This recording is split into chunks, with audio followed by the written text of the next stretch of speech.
அஸ்ஸலாமு அலைக்கும் வரஹ்மத்துல்லாஹி பரகாத்துஹு. இது உங்கள் இஸ்லாம் ஆஃப் யூனிட்டி சேனல். இந்த சேனலில் பார்த்திங்கன்னா இந்த துல்ஹஜ் மாதத்தோட சிறப்புகளும் அதில் நம்ம செய்ய வேண்டிய நல்ல விஷயங்கள், நல்ல அமுல்களை பற்றியும் அல்லாஹ்வோட தூதர் நமக்கு சொல்லி கொடுத்துருக்காங்க. அது என்னென்ன விஷயங்கிறத இன்ஷா அல்லாஹ் நம்ம தெரிஞ்சுக்கலாம். முதலாவது கேட்டிங்கன்னா துல்ஹஜ் மாதத்தோட சிறப்பு என்னங்கிறத நம்ம தெரிஞ்சுக்கலாம். அல்லாஹ் சுப்ஹானஹு வ தஆலா தன்னோட திருமறை குர்ஆனில் பார்த்திங்கன்னா இந்த 4 மாதங்களில் புனிதமான மாதமாக சொல்லியிருக்கேன். அதில் ஃபஸ்ட்டு பார்த்திங்கன்னா துல்ஹைதா, அடுத்து முஹர்ரம், ரஜப், அடுத்து துல்ஹஜ். இந்த துல்ஹஜ் மாதத்தில் தான் இன்ஷா அல்லாஹ் நம்ம இருக்கோம். இந்த துல்ஹஜ் மாதத்தை அல்லாஹ் சுப்ஹானஹு வ தஆலா தன்னோட திருமறை குர்ஆனில் பார்த்திங்கன்னா மிகவும் சிறப்புக்குரிய மாதமாக சொல்லியிருக்கேன். இந்த மாதத்தில் நீங்கள் போர் செய்வதை என்ன செய்யுங்க, தடை செய்துவிடுங்க. அப்போல்லாம் போர் நடக்கும். அதனால் போர் செய்வதை தடை செய்து விடுங்கன்னு அல்லாஹ் சுப்ஹானஹு வ தஆலா கட்டளையிட்டான்.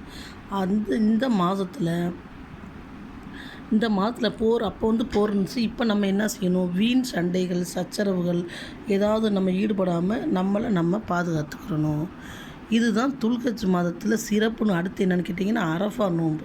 இந்த அரஃபா நோம்பில் மிகவும் சிறப்புக்குரிய நேரமாக இருக்குது. இந்த ஹாஜிகள் பார்த்திங்கன்னா அந்த அரஃபா நாளில் அல்லாஹ்விடத்தில் அந்த அரஃபா மைதானத்தில் இருந்து கேட்குறாங்க துவா. அரஃபாவுக்கு செல்லாதவங்க அன்னைக்கு என்ன செய்யணும், நோன்பு வைக்கக்கூடியவங்களாக இருக்கணும். அந்த நோன்பு பார்த்திங்கன்னா அல்லாஹ்விடத்தில் 2 வித பாவங்களை நமக்கு மன்னிப்பு வாங்கி தரக்கூடியதாக இருக்குது அந்த அரஃபாவோட நோன்பு. அல்லாஹ்வோட தூதர் மேலும் சொன்னாங்க, அரஃபா நாளில் அல்லாஹ் சுப்ஹானஹு வ தஆலா கோடான கோடி நரகவாதிகளை விடுதலை செய்யக்கூடியவனாக இருக்கின்றான் அப்படின்னு. அப்போ இந்த அரஃபாவோட நாளில் கொடுக்க வேண்டிய குர்பானி அதுவும் மிக சிறந்ததாக இருக்கிறது. அதாவது ஒரு முடிக்கு ஒரு பாவமும் ஒரு முடிக்கு ஒரு நன்மையும் எழுதப்படுகிறது. இந்த குர்பானி வசதி இருந்தால் குர்பானி கொடுக்கறது கட்டாய கடமை. யார் வசதி இருந்தும் குர்பானி கொடுக்கவில்லையோ அவங்க தொழுகிற திடலுக்கு வர வேணாம்னு அல்லாஹ்வோட தூதர் நபிகள் நாயகம் ஸல்லல்லாஹு அலைஹி வஸல்லம் கூறினார்கள். அடுத்து இந்த துல்ஹஜ் மாதத்தோட சிறப்புன்னு கேட்டிங்கன்னா ஹஜ்ஜு செய்வது. வசதி வாய்ப்பு இருக்கிறவங்க என்ன செய்யணும், ஹஜ்ஜு செய்கிறது கட்டாய கடமையாக இருக்குது. தன்னோட வாழ்நாளில் ஒரு முறை ஹஜ்ஜு செய்வது மிகவும் ஃபர்லு, கட்டாய கடமையாக இருக்குது. மேலும் அல்லாஹ்வோட தூதர் சொன்னாங்க, யார் வசதி வாய்ப்பாக வந்த பிறகும் ஹஜ்ஜும் உம்ராவும் செய்யாமல் இருக்கிறாங்களோ அவர்கள் மரணிக்கும் போது யூதர்களாகவும் கிறிஸ்தீர்களாகவும் மறிக்கட்டும்ட்டு அல்லாஹ்வோட தூதர் என்ன செய்கிறாங்க, சாபமிட்டாங்க. அப்போ இந்த துல்ஹஜ் மாதத்தில் வசதியானவங்க ஹஜ்ஜு செய்கிறது மிகவும் கடமையாக இருக்கிறது. இது துல்ஹஜ் மாதத்தில் சிறப்பு. அல்லாஹ் சுப்ஹானஹு வ தஆலா தன்னோட வேதத்தில் நான் உங்களுக்கு நிறைவு செய்து விட்டேன் அப்படி சொன்னதும் இந்த துல்ஹஜ் மாதம். அல்லாஹ்வோட தூதர் அன்னைக்கு அவங்க வாழ்க்கையில் செஞ்ச ஒரே ஹஜ்ஜில் ஹஜ்ஜில் செஞ்ச மிக பேருரை நடந்ததும் இந்த துல்ஹஜ் மாதம் தான். மிகவும் சிறந்த இந்த 10 நாட்கள். இந்த 10 நாட்களில் பார்த்திங்கன்னா மிகவும் புனிதமான மாதம்னு அல்லாவே சொல்லிட்டேன். ரமலான் மாதத்துக்கு கொடுக்க வேண்டிய முக்கியத்துவத்தை நம்ம இந்த துல்ஹஜ் மாதத்துக்கு கொடுக்குறோன்னு கேட்டோம்னா அல்லாஹ் பாதுகாத்த நிறைய மக்களை தவிர நிறைய பேர் என்ன செய்கிறதில்ல, இந்த துல்ஹஜ் மாதத்துக்கு முக்கியத்துவம் கொடுக்கறதில்ல. ரமலான் மாதத்தில் பார்த்திங்கன்னா 30 நாட்கள் இருக்குது. ஆனால் இறுதி 10 நாட்கள் தான் சிறந்த நாளாக அல்லாஹ் சொல்கிறா. லைலத்து கத்ர் இரவு இருக்குது, அது ஒரே ஒரு நாள். ஆனால் இந்த துல்ஹஜ் மாதத்தை பொறுத்த வரைக்கும் இந்த பிறந்திலிருந்து 10 வரைக்குமே மிக சிறந்த நாளாக இருக்குது. அப்போ அல்லாஹ்வோட தூதர் சொன்னாங்க, இந்த 10 நாட்கள் நீங்கள் செய்யக்கூடிய தொழுகையாக இருக்கட்டும், நோம்பாக இருக்கட்டும், திக்ராக இருக்கட்டும், நீங்கள் அல்லாஹ்வுக்காக எதை நாடி செய்தாலும் அது பார்த்திங்கன்னா ஜிஹாரத்து செய்த நன்மையை உங்களுக்கு பெற்றுத்தருகிறதுன்னு அல்லாஹ்வோட தூதர் நபிகள் நாயகம் ஸல்லல்லாஹு அலைஹி வஸல்லம் சொன்னாங்க. இந்த துல்ஹஜ் மாதத்தில் நம்ம என்னென்ன அமல்களை செய்யலாம் அப்படிங்கிறத அடுத்து நம்ம இன்ஷா அல்லாஹ் தெரிஞ்சுக்கலாம். இந்த துல்ஹஜ் மாதத்தில் பார்த்திங்கன்னா 4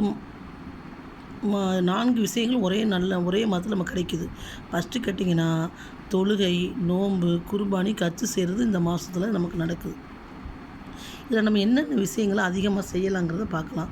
ஃபஸ்ட்டு விஷயம், நம்ம அல்லாஹ் இடத்துல துவா செய்யணும். யா அல்லாஹ், இந்த துல்ஹஜ் பிறை 10 நாட்களும் அடையக்கூடிய பாக்கியத்தையும் அதில் அதிகமான நன்மைகளை செய்யக்கூடிய பாக்கியத்தையும் எனக்கு தந்தருள்வாயாக அப்படின்னு நம்ம ஃபஸ்ட்டு துவா செஞ்சுக்கிறணும். ஏன்னு கேட்டிங்கன்னா துவா நம்ம விதியவே மாற்றக்கூடியதாக இருக்குன்னு அல்லாஹ்வோட தூதர் சொன்னாங்க. அதனால் நம்ம துவா அதிகமாக செய்து கொள்ள வேண்டும். இரண்டாவது கேட்டிங்கன்னா பாவ மன்னிப்பு. அல்லாஹ்வோட தூதர் நபிகள் நாயகம் ஸல்லல்லாஹு அலைஹி வஸல்லம் அவர்கள் தன்னோட வாழ்நாள் இருக்கிற வரைக்கும் ஒரு நாளைக்கு 70 முறை அல்லாஹ்விடத்துல பாவ மன்னிப்பு கேட்டாங்க. அவங்க முன்பின் பாவம் மன்னிக்கப்பட்ட நபி. அவங்க அல்லாஹ்விடத்துல பாவ மன்னிப்பு கேட்டாங்க.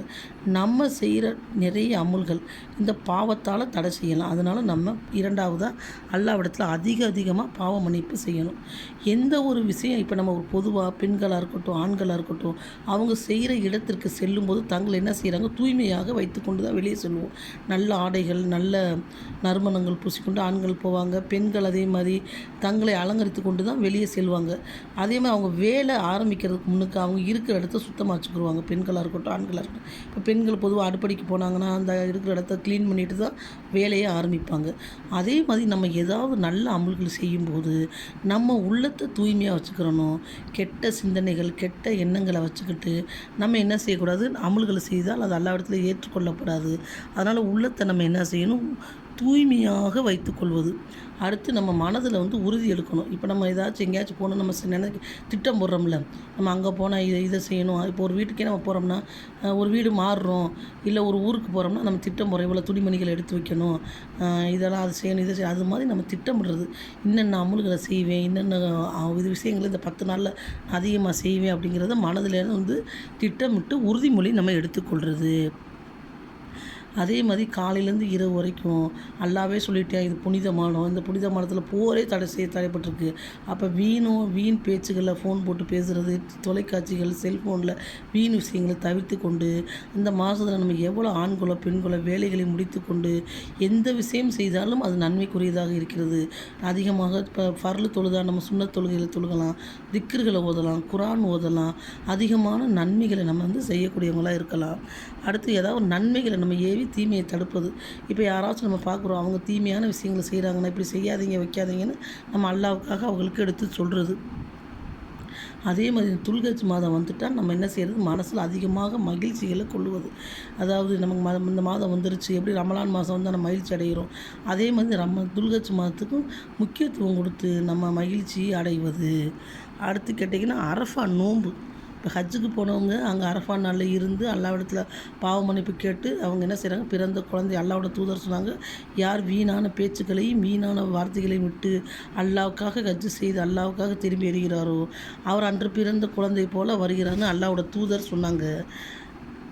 அப்போ அல்லாஹ்வோட தூதர் சொன்னாங்க. அதனால் நம்ம அந்த ஹஜ்ஜில் பிறந்த குழந்தைகள் போல் வர்றாங்கன்னு அல்லாஹ்வோட தூதர் சொல்லியிருக்காங்க. அதனால் நம்ம இங்கே இருக்கிறவங்க அரஃபாவோட நோன்பு அன்னைக்கு நோட்பது. அதனால் நமக்கு 2 வருட பாவங்கள் மன்னிக்கப்படுகிறது. முடிந்தால் பிறை 10 வரைக்கும் நம்ம நோன்பு வைக்கலாம். 1 பிறையிலேருந்து 10 பிறை வரைக்கும் நோன்பு வச்சாலும் மிகவும் சிறந்தது. அதே மாதிரி கலாவான நோன்புகளை வைப்பது. உமர் ரலியல்லாஹு அன்ஹு அவர் பார்த்திங்கன்னா இந்த ரமலான் மாதத்தில் கலாவான நோன்பு துல்ஹஜ்ஜில் தான் வைக்கக்கூடியவர்களாக இருந்திருக்காங்க. அடுத்து அல்லாஹ்விடத்தில் என்ன கேட்டிங்கன்னா அந்த அரஃபா நாளில் நிறைய நரகவாதிகள் விடுதலை செய்கிறாங்களாம். சுப்ஹானல்லாஹ். அது மாதிரி இந்த துல்ஹஜ் மாதத்தை பற்றி சட்ட திட்டங்களை நம்ம புக்கு வடிவிலோ செல்லுலேயோ நிறைய விஷயங்களை நம்ம ஆர்வமாக எடுத்துக்கிறது. தொழுகைகளை தொழுகிறது, திக்ரு செய்கிறது, பாவ மன்னிப்பு கேட்குறது, மனதில் உறுதிமொழி இழுக்கிறது, அதே மாதிரி உள்ளத்தை தூய்மையாக வச்சுக்கிறது, அதிகமான நன்மைகளை நம்ம செய்ய ஆர்வப்படுவது. இந்த மாதிரி நிறைய விஷயங்களை இந்த துல்ஹஜ் மாதத்தில் நம்ம செய்யலாம் இன்ஷா அல்லாஹ். அல்லாஹ் சுப்ஹானஹு தஆலா இந்த துல்ஹஜ் மாதத்தை அவ்வளோ ஏன்னு கேட்டிங்கன்னா ரமலான் மாதத்துல ஒரு மாதம் நம்ம நோன்பு வைக்கிறோம், நிறைய நன்மைகளை செஞ்சுக்கலாம். ஷைத்தான் கெட்டி போடப்படுகிறான். அந்த துல்ஹஜ் மாதத்தில் அப்படி இல்லை. 10 நாள் அப்படிங்கிறது வேகமாக ஓடிவிடும். இப்போ வந்த மாதிரி இருக்கும், சீக்கிரமாக போயிடும். அதனால் அல்லாஹ்வோட தூதர் சொன்ன மாதிரி நம்ம பெரிய பெரிய அமல்கள் செய்யாட்டியும் நம்ம செஞ்சுக்கிட்டு இருக்க அமலவே நேராக சீராக செய்யணும். இப்போ தொழுகை நம்ம தொழுகிறோம்னா ஃபர்ல மட்டும் இல்லாமல் முன் சுன்னத்து பின் சுன்னத்து இந்த மாதிரி தொழுகிறது. அதே மாதிரி குரானை நம்ம உரைன்னு ஓதுகிறது, நம்ம எக்ஸ்ட்ரா உரைன்னு சேர்த்து ஓதுறது, திக்ருகளை அதிகப்படுத்துறது, பாவ மன்னிப்பு அல்லாஹ்விடத்தில் அதிகமாக கேட்குறது, துவா செய்கிறது, அதாவது நன்மையை ஏவி தீமையை தடுக்கிறது, இந்த துல்ஹஜ் மாதத்தை பற்றி மற்றவங்களுக்கு நம்ம எத்தி வைக்கிறது. இந்த மாதிரி நிறைய விஷயங்களை நம்ம இந்த துல்ஹஜ் மாதத்தில் செய்யக்கூடியவங்களாம் இன்ஷா அல்லாஹ் இருக்கணும். அல்லாஹ் சுப்ஹானஹு தஆலா இந்த 10 நாட்களும் அதிகமான நன்மைகளை செய்யக்கூடிய பாக்கியத்தை உங்களுக்கும் எனக்கும் நம் அனைவருக்கும் இஸ்லாமிய மக்களுக்கு வழங்கிடுவானாக என்று துவா செய்து கொள்கின்றேன். ஆமீன் ஆமீன் யா ரப்பல் ஆலமீன். அஸ்ஸலாமு அலைக்கும் வரஹ்மத்துல்லாஹி வபரகாத்துஹு.